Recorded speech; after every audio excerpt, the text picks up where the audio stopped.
সবাইকে সাদর আমন্ত্রণ জানিয়ে শুরু করছি আজকের ভিডিও। আজকে হচ্ছে ফলহারিণী কালিকা পূজা।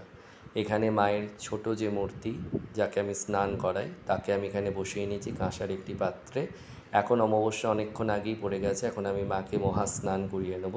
এখানে মায়ের স্নানের জন্য বিবিধ দ্রব্য, যেমন হলুদ মেশানো গঙ্গা জল, কেশরযুক্ত সাদা চন্দন, লাল চন্দন, এটা নারকেলের জল, তার সাথে এখানে রয়েছে সুগন্ধি মেশানো গঙ্গা জল, এখানে আতপ চাল, চিনি, তার সাথে এখানে দু রকমের সিঁদুর, মেটে সিঁদুর, তার সাথে হচ্ছে আমাদের যে কুমকুম লাল সিঁদুর সেটা।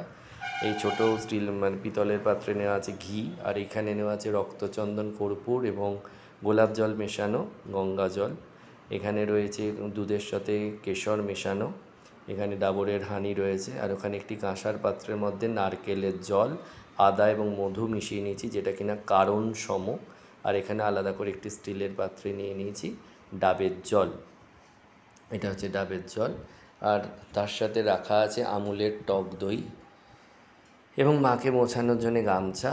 একে একে সমস্ত দ্রব্য দিয়ে আমি মায়ের যথাবিধি স্নান করিয়ে নেব। এখানে ধূপ একটু জেলে নিয়েছি। এবার একা হাতে ভিডিও বলে সেই স্নান করানো দেখানো আমার পক্ষে সম্ভব না। আজকে আমার মেয়ের নাচের প্রোগ্রাম আছে, তো মেয়ে এবং মেয়ের মা দুজনেই চলে গেছে প্রোগ্রাম অ্যাটেন্ড করতে। আজকে নজরুল ইসলামের জন্মদিন, সেই জন্মদিন উপলক্ষে রয়েছে তাদের একটি সাংস্কৃতিক অনুষ্ঠান।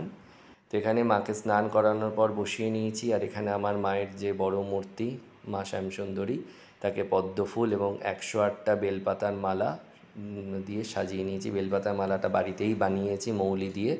আজকে যে জবার 52টা জবার মালা পরিয়েছি, সেখানে জবা ফুলগুলো ফোটেনি। এখানে ভোলানাথকে মায়ের পায়ের তলায় যিনি রয়েছেন তাকে আকন্দের মালা পরিয়েছি, মাকেও আকন্দর মালা পরিয়ে নিয়েছি। এখানে আমার গুরুদেবকেও আকন্দর মালা পরিয়ে নিয়েছি। গণেশকে দিয়ে দিয়েছি দুর্বা, গুরুদেবের জন্য আলাদা মিষ্টি এবং জল রাখা আছে। আর যেহেতু মায়ের মহাপুজোর একটি বিশেষ পুজো, তাই জন্য এখানে মাকে বিবিধ ভোগ দেওয়া হয়েছে। মায়ের চলন্তি মূর্তিকে এখানে বসিয়ে নিয়ে একটি বেলি ফুলের মালা পরিয়ে নিয়েছি, তার সাথে কি নারায়ণকেও পরিয়ে নিয়েছি একটি বেলি ফুলের মালা, আর মহাকাল ভৈরবকেও পরিয়ে দিয়েছি একটি আকন্দের মালা। এই দিয়ে আমি এবার শুরু করব পুজো। পুজোর নৈবেদ্য হিসেবে মায়ের রয়েছে এখানে দেখো চিঁড়ে, মুরকি, গুজিয়া, নারকেল নাড়ু, বাতাসা, এটাকে মায়ের বলা হয় রচনা। এর সাথে ডাবের জল, তার সাথে রয়েছে মায়ের আজকে বিবিধ রকমের ভোগ, যেমন লুচি, বেগুন ভাজা, আলু ফুলকপির তরকারি, সিমুই সুজির পায়েস। অনেকদিন বাদে এই আলু ফুলকপির তরকারিটা আমি নিজে করেছি, আর মাকে সমস্ত কাঁসার পাত্রেই ভোগ দেওয়ার চেষ্টা করেছি। তবে অত কাঁসার থালা না থাকার জন্যে ইয়েও নেওয়া হয়েছে, পিতলের থালা, স্টিলের থালাও নেওয়া হয়েছে। এখানে পিতলের থালার মধ্যে বিবিধ মিষ্টি মায়ের জন্যে সাজিয়ে নিয়েছি। এখানে যেহেতু ফলহারিণী কালী পুজো, মায়ের বিশেষ নৈবেদ্য বিবিধ শুকনো ফল, তাজা ফল, সব ফল দিয়ে, আতপ চাল, কলা দিয়ে, নাড়ু সব কিছু দিয়ে, বেলপাতা দিয়ে সাজিয়ে নিয়েছি মায়ের ভোগ। এখানে রয়েছে মায়ের অন্নভোগ, যেমন এখানে হচ্ছে আতপ চালের পায়েস, খিচুড়িটাও আজকে আমি করেছি নিজের মনের মতন করে, নারকেলের টুকরো, কাজু, কিশমিশ সব কিছু দিয়ে, বিবিধ ভাজা যেমন পটল ভাজা, তার সাথে কচুর শাক, উচ্ছে ভাজা, মাকে উচ্ছে দিতে হয় বা করলা দিতে হয়, তো এটা করলা ভাজা সরি, তার সাথে আলু ভাজা রয়েছে, কুমড়ো ভাজা রয়েছে, বরবটি ভাজা রয়েছে, রয়েছে সাজা পান। এখানে ঠাকুরঘরে অন্যান্য দেবদেবীদের জন্য রয়েছে ফল, মিষ্টি এবং লুচি, তার সাথে ফুলকপির এবং সুজির এবং বিবিধ ভাজার ভোগ, তার সাথে ডাবের জল। এখানে যেহেতু রাত্রিবেলা পুজো, তাই রাত্রিবেলার পুজোতে শুধুমাত্র মা কালী, মা আদ্যা, মা তারা এবং মহাকাল ভৈরব এবং সদাশিব, এদেরই শুধু অন্নভোগ হবে, আর কারুর অন্নভোগ হবে না, বাকি সবার লুচি ভোগ হবে। এখানে আরতির দ্রব্যও আমি সমস্ত সাজিয়ে নিয়েছি, পঞ্চপ্রদীপ, তার সাথে কর্পূরদানি, মায়ের কাছে জ্বালাবো সর্ষের তেলের প্রদীপ এবং তার সাথে জ্বালাবো হচ্ছে ঘিয়ের প্রদীপ। তো এখানে আমার বাকি ঠাকুর ঘরের দেবদেবীদের তো সবসময় আমি তোমাদের দেখাই, তাদেরকে একবার দর্শন তোমরা করে নাও। সমস্ত পুজোর আয়োজন আমি করে নিয়েছি, সাজিয়ে নিয়েছি। এবার আমি পুজোয় বসেছি প্রায় তখন বোধহয় 8টা 10-15, উঠেছি ওখানে 10টা 10 বা 10টা 20 এরকম সময় আমি উঠেছি। সব রকম আমি যেমন পারি, যতটা পারি মায়ের আশীর্বাদে, মায়ের করুণায়। মায়ের পুজো মা নিজে করিয়ে নেয়, আমি নিজে কেউই করার মতন নয়। যেহেতু আজকে মায়ের বৌমা অর্থাৎ আমার স্ত্রী বেরিয়েছিল মেয়েকে নিয়ে নাচের প্রোগ্রামে, ওই জন্য মায়ের শাড়ি আর চেঞ্জ করা হয়নি, কারণ মায়ের এই ছোটো মায়ের শাড়িও এত সুন্দর করে আমার স্ত্রী পরিয়ে দেয়, যেখানে আর আমি নিজে নাক গলাই না, এটা আমি ওনাকেই করতে দিই।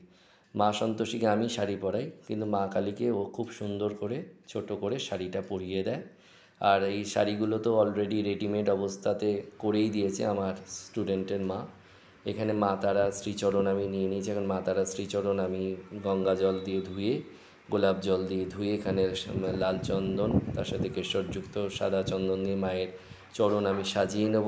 মায়ের চরণে দেব অর্ঘ্য, বিল্লপত্র, দুর্বাদল, আতপ চাল, জবা, এই সব দিয়ে মায়ের চরণে আমি অর্ঘ্য সাজিয়ে নিয়েছি। মায়ের চরণ আমি ধূপ দিয়ে আরতি করে নিয়ে এবার যথাস্থানে মা কালী যেখানে আসনে বসে আছে সেখানে মায়ের পাশে বসিয়ে দেব। আমি মা কালীর পুজোর পর আদ্যা মায়ের পুজো, তারপর তারা মায়ের পুজো করি। তো এখানে দেখো আমার পুজো প্রায় শেষের দিকে, আরতি করা খালি বাকি আছে। তো প্রচুর ফুলে ফুলে মা একদম সুন্দর করে ঢেকে গেছে। মনের মতন করে আমি সুন্দর করে আমার মতন করে পুজো করেছি। আজ আবার বিশেষ ভোগ দিয়েছি মাকে।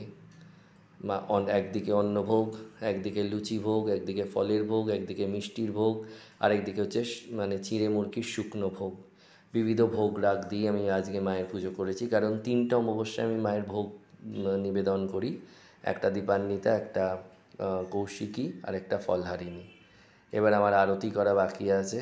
আরতি করলে আমার পুজো সম্পন্ন হবে। তারপর আমি মায়ের একটু স্তোত্র পাঠ বিবিধ বই থেকে করে নেব। আর এখানে দেখো মা সন্তোষীর শাড়িটা ভেবেছিলাম ছাড়িয়ে দেবো, কিন্তু সেটা আর করা হয়নি। মাকেও এত শাড়িটা পরে ভালো লাগছে, আমাদেরও ভালো লাগছে, তাই আর ছাড়ানো হয়নি। জয় মা, সবাই ভালো থাকবে।